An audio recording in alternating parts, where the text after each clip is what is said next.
So who wants to join me in welcoming the Sacramento Kings home at the airport? A successful road trip for the Kings. They sneak out of Houston with a closer victory than we would have liked, but it's a victory nonetheless. And no one deserves a hero's welcome more than Keegan Murray, the rookie who continues to make veteran-winning plays. You're listening to Locked On Kings.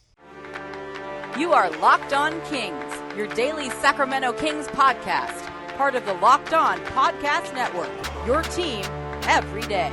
And now, ladies and gentlemen, it is that time for another episode of Locked On Kings.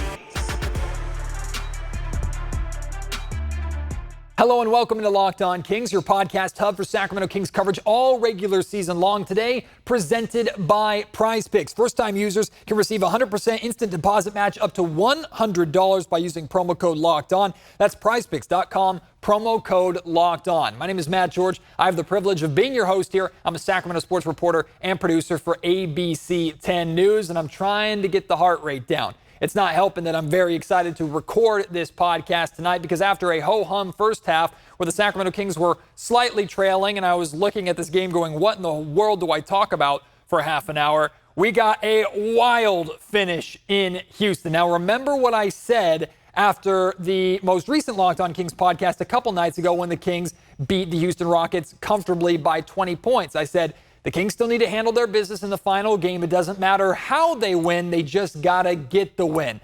Well, many could say the Sacramento Kings didn't necessarily deserve to win this game, but regardless, the final score is in the favor of Sacramento. And a constant theme of tonight's podcast is going to be the Kings continue to find ways to win games despite certain things not going their way. That's what good teams do. That's what playoff teams do. And you're going to hear me bring that up consistently over the course of this podcast. But let's talk about that wild finish in Houston. First and foremost, after the jump ball, and we're going to talk about what led to the jump ball and the great play by Keegan Murray. Keegan wins the jump ball. It is a loose ball, and it looks like, to me, the ball went out off of Eric Gordon. We saw a bunch of replays at it. It didn't matter because the league wasn't really reviewing it, or at least from what I could tell, they weren't reviewing it. It was deemed Rockets ball.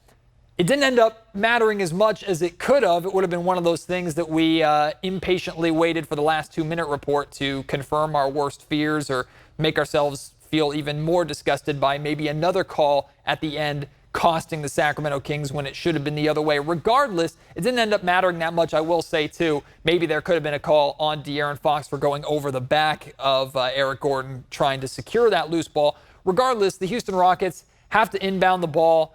They're fouled with a little less than 2 seconds remaining. It was the first of the Kings' 2 fouls in the final 2 minutes. So the Kings have to foul again in order to send the Rockets to the free throw line. Well, it ended up working in the Kings' favor as the Rockets just throw the ball to Malik Monk. He comes up with an incredibly clutch steal. And then on the other end of the floor, the Kings trying to get the game winner. They're only down by 1. They only needed a 2-point basket. They could only really get a look for De'Aaron Fox on the perimeter. He takes that three. He misses it pretty significantly. The buzzer sounds, and we see the ref's arm up like this, signaling the foul call.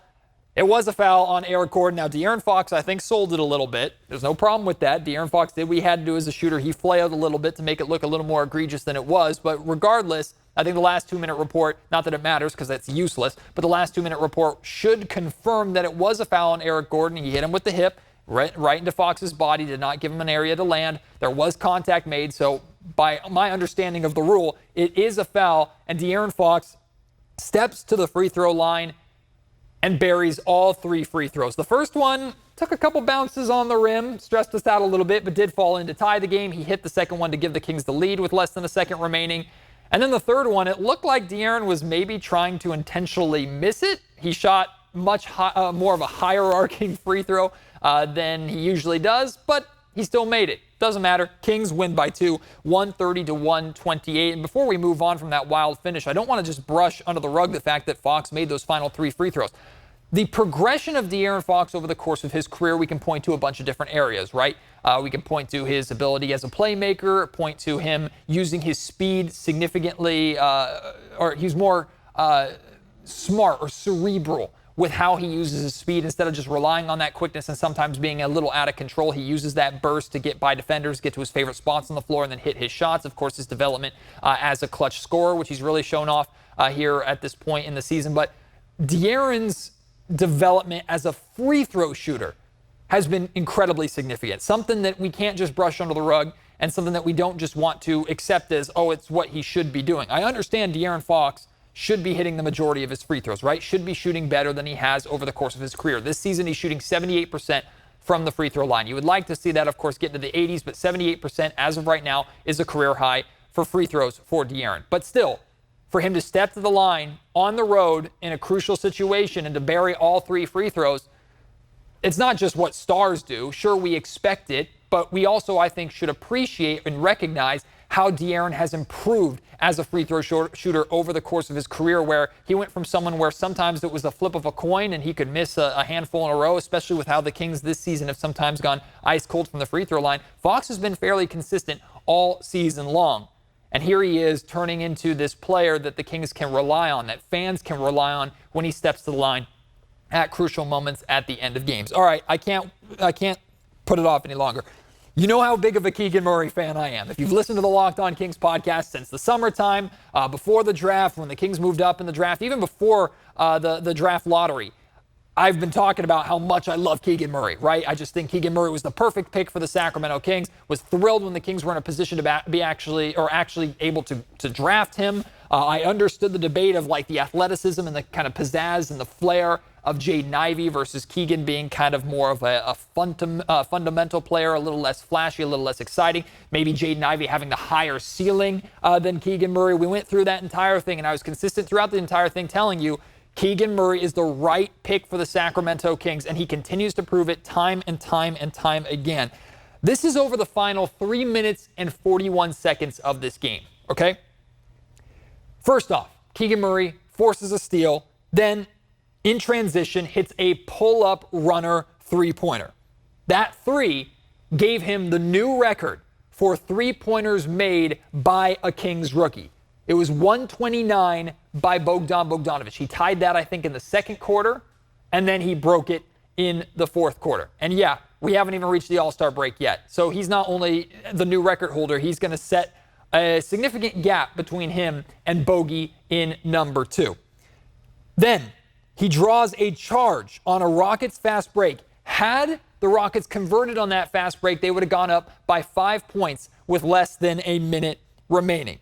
So 2 offensive rebounds, after he draws that charge, he gets 2 offensive rebounds in kind of the scramble towards the end of the game where Domantas Sabonis misses a shot at the rim. Keegan did have a tip opportunity, missed that shot, secured another rebound, and then he was blocked, which led to the jump ball call. Then he gets into the jump ball, and he wins the tip. So right there, we're talking 1, 2, 3, 4, 5 winning plays in the final 3 minutes and 41 seconds of the game. Can we please recognize Keegan Murray for what he is? He is a rookie that is doing what no other rookie in this class can do. And I know I've talked about this before, and I will continue to say it. This is why the Sacramento Kings selected Keegan. He is the perfect selection and the perfect starter as a rookie on a team with playoff expectations. There is not another rookie, that includes Paolo Banchero, that would come in here to Sacramento and do what Keegan Murray is doing. And you cannot take what Paolo is doing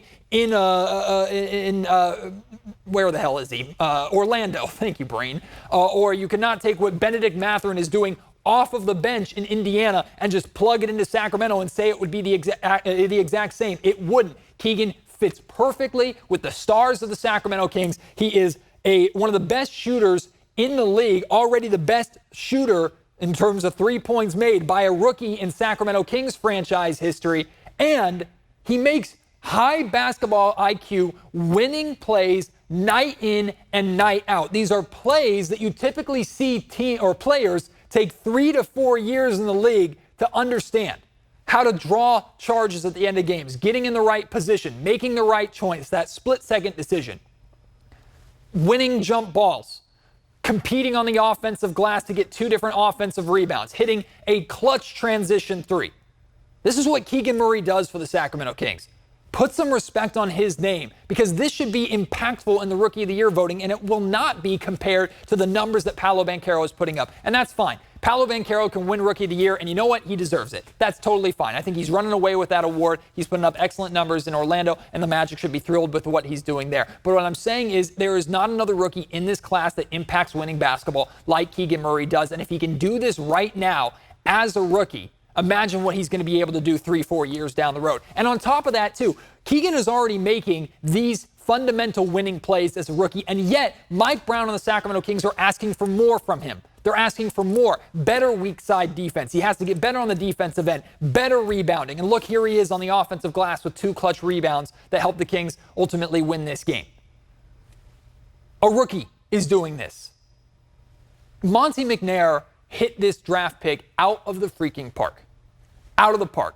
It's 100% the right pick. It will not be the wrong pick.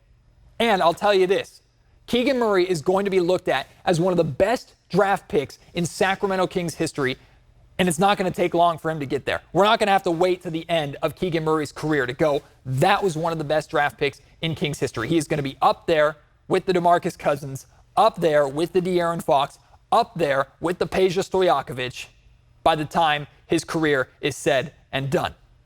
But I don't think it's going to take long for that to become the consensus opinion. I think 2, 3, 4 years from now, it's going to be the belief not just amongst the Sacramento Kings fan base, but amongst NBA circles that Keegan Murray is one of the best Kings draft picks ever. He's doing this as a rookie. If the Kings accomplish their goal when they drafted him, which is secure him and make him a King and a Kings starter for basically his entire career for the next 10 to 15 years, he's going to go down as one of the greatest Sacramento Kings of all time. I'm very confident in my ability to say that. Love what Keegan Murray brings. He's absolutely the perfect rookie for this team. The perfect rookie for this team. All right. Let's talk about this road trip from a team perspective, right? Think about what the Kings went through over the course of this road trip. Missing De'Aaron Fox for a couple of games, right? Dealing with their horrendous three-point shooting. The Kings shot 81 of 241 from the three-point line over this 7-game road trip. That's 33%. And yet, they finish 4-3 over these 7 games, and they are now a still Western Conference best 15-12. 15-12 on the road. Honestly, I haven't even looked at the Eastern Conference. That might be the best in the NBA. I'm not entirely sure. But it probably isn't, knowing the Milwaukee Bucks and the Boston Celtics and how good they are. But at least in the West, we know for sure the Kings have the best road record. The closest second is, I think the Clippers are 2 games over 500 on the road. What this tells me, the fact that the Sacramento Kings can have this kind of success, not just while missing their star, which granted the 2 games that they were missing their star in De'Aaron Fox, they lost both of those games. What this tells me is that this Kings team is learning how to win games when things aren't necessarily going great for them in their primary skill. We know how good of an offensive team, especially from three-point range, this Kings team is. We know how prolific they are from three-point range and how they can quickly either close a gap or build a lead with their three-point shooting. Kevin Huerter has struggled this entire time, with the exception of Keegan Murray hitting a couple big threes tonight and having his 30-point game the other night in Houston. Keegan Murray has struggled from three-point range. Harrison Barnes has struggled from three-point range a little bit. The Kings as a whole, as this stat that I just read for you shows, they have been struggling from three-point range on this road trip. One of their primary skills not going right for them, and yet they can still win the majority of their games on the road. What does that tell you? The Sacramento Kings do what good teams do in this league. They figure out ways to win when not everything is going perfect for them. How many times do the Sacramento Kings need to prove that they are a playoff team? Of course, the main way to prove it is getting to the end of the season while being in the playoffs. But I guess a better way to phrase the question is, how many times do the Sacramento Kings need to prove that they're where they belong? They're not in the 3rd seed as a fluke, as a team that is just on an incredible high and is a Cinderella story and is likely to fall off at any moment. No, the Kings continue to show in many different ways that they are capable of winning basketball games and doing what it takes to maintain their position. I talked a lot about how this Kings team has not lost more than 2 straight games in a row since November. They have a 3-game losing streak in November. They had a 4-game losing streak to start the season. That's it. Every other time it's been 2 games in a row or less, and the Kings have always responded. So whether it's them responding on the road or at home when they need to, them winning games and finding out how to win a majority of their games when they go ice cold from 3-point range over a 7-game road trip. And remember the 6-game road trip earlier this season when the Kings went 3-3 and the adversity that they faced during that road trip too. This team continues to show that they can and will win. That is something that not only have I never gotten to really say and talk about over the course of the time that I've been covering the Sacramento Kings, that's something that we have not seen truly since the early 2000s. When the Sacramento Kings won a majority of their games and they were so stacked with talent and so damn good that even when one guy was having an off night, another 6 of them did so well that it didn't really matter. Chris Webber could have a bad night. Chris Webber could go down with injury for as long as he did, and yet the Sacramento Kings were still one of the best teams in the league and best teams in the Western Conference. I'm not saying the Kings are there yet. I'm saying that's the last time we've seen a team consistently being able to overcome adversity as the Sacramento Kings have this season. And we're going to talk about the trade deadline later in the show because the trade deadline is at noon tomorrow. And there are a lot of Kings fans that want the Kings to make some moves, and maybe Monte McNair will. He already did make one small move that I haven't gotten the chance to talk about yet that I will talk about on tonight's podcast. But where this roster is at as it's constructed right now, they belong here.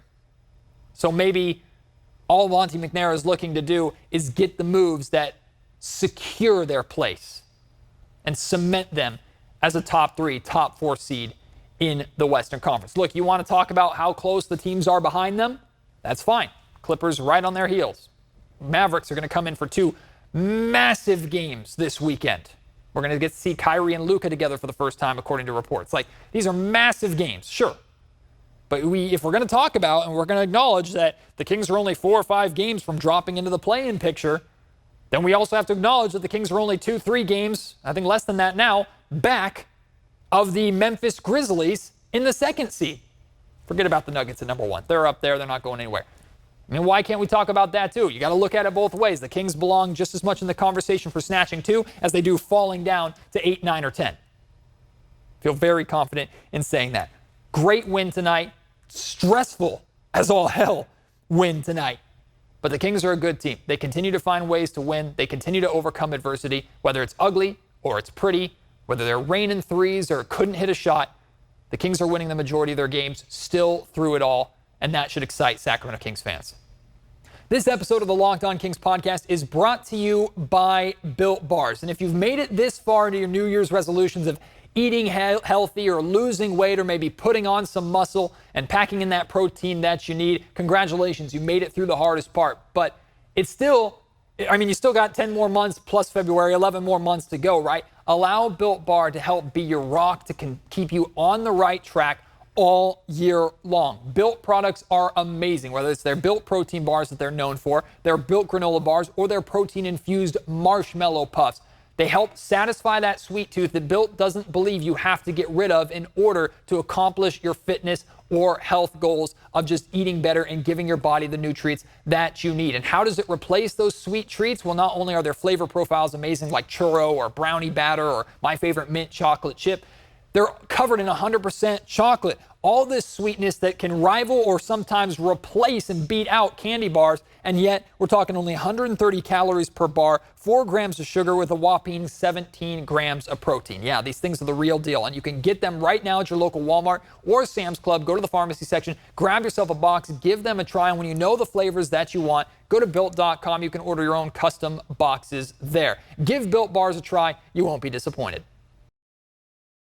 Hey, shout out to the Sacramento Kings bench tonight. They made so many important plays. I didn't even bring up Harrison Barnes, too. I know he's a starter. Harrison Barnes, in my opinion, is one of the MVPs of the night for the Kings. He made so many big shots in important parts of this game. But if I'm going to give Harrison Barnes the credit that he deserves as a starter, you're damn right I'm giving the Kings bench as a whole and then individuals on the Kings bench the credit that they deserve. There was a crucial stretch in this game. Domantas Sabonis, about midway through the third quarter, picked up his 5th foul. He picked up his 4th early in the third quarter. The Kings elected to stick with him, to stick to their rotations, took De'Aaron Fox out to get him the rest he needed for a long 4th quarter, and Domantas Sabonis picks up his 5th foul. So, for a 3-minute and 46-second stretch at the end of the third quarter, essentially closing out the third quarter. De'Aaron Fox came back in for the last possession with like 8 seconds left or something like that. A 3-minute 46 stretch where the Kings are without De'Aaron Fox and Domantas Sabonis. Now, keep in mind, Jalen Green, who scored more than 40 points tonight, he was on the floor. So this was a stretch that could make or break the game. And we know how much the Kings typically struggle when both of those stars are not in the game. The Kings won that stretch 16-11. A 3-minute, 46-second stretch where it's just the Kings bench in there. 16-11, they win that stretch. Davion Mitchell, I gave him love for the game that he had, game 1 in Houston, coming off the bench. Got to give him more love tonight. During that stretch, he had a big three and then also had a layup at the rim. He scored 5 points during that stretch to help get the Kings going. Also had some crucial defensive plays like we can expect from off night. As a whole, Davion Mitchell finished with 9 points, 5 assists, 1 steal.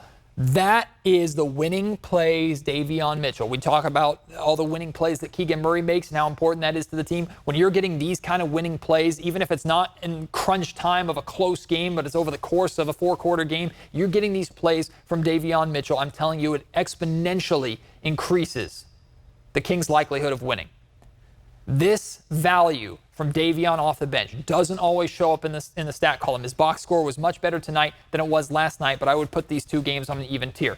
Davion Mitchell was crucial in both of these wins in Houston. Played a massive part. He's definitely more comfortable in his bench role. We still want to see more, especially offensively. He still needs to put up better numbers overall, so we're not excusing the struggles that he had as a starter and the struggles that he's had of finding his fit in the offense consistently. But this is a high impact in low minutes Davion Mitchell that this team should be able to rely on every night. And when they have this off the bench, even if it is in small stretches when De'Aaron Fox is getting a breather, the Kings are all the stronger for it. Of course, Malik Monk, 17 points, 4 rebounds, 3 assists, 2 steals, had the game-winning steal, essentially the game-winning steal, to give the Kings a chance to win this game, which, of course, they ultimately did at the end.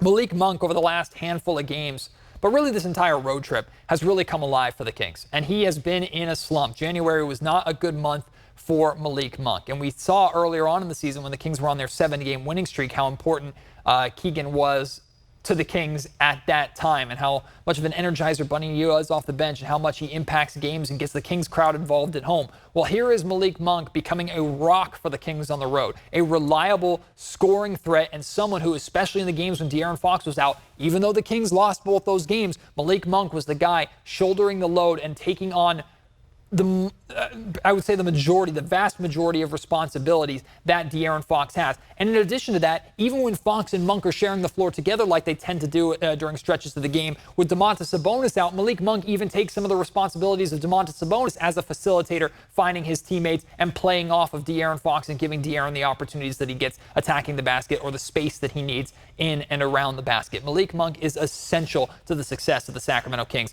And while I think the stretches where he's gone really cold will significantly impact his chances of winning Sixth Man of the Year.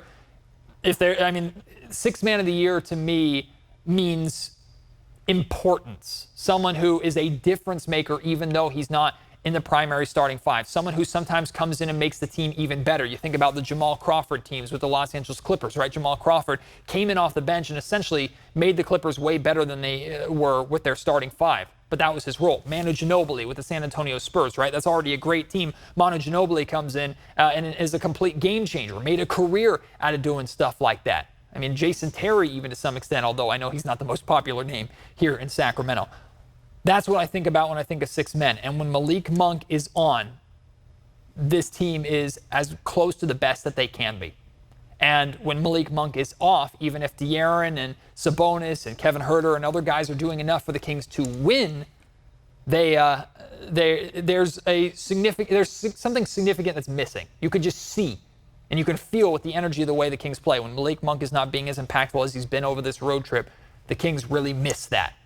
It's great to see Malik Monk getting going, and I hope that carries into these 2 games against the Dallas Mavericks. I have a feeling the Kings are going to need that high-energy Malik Monk if they want to have success in those 2 games. Also, got to talk about Terrence Davis, too. He went from being out of the rotation to now being one of the guys that Mike Brown has been going to actually pretty quickly.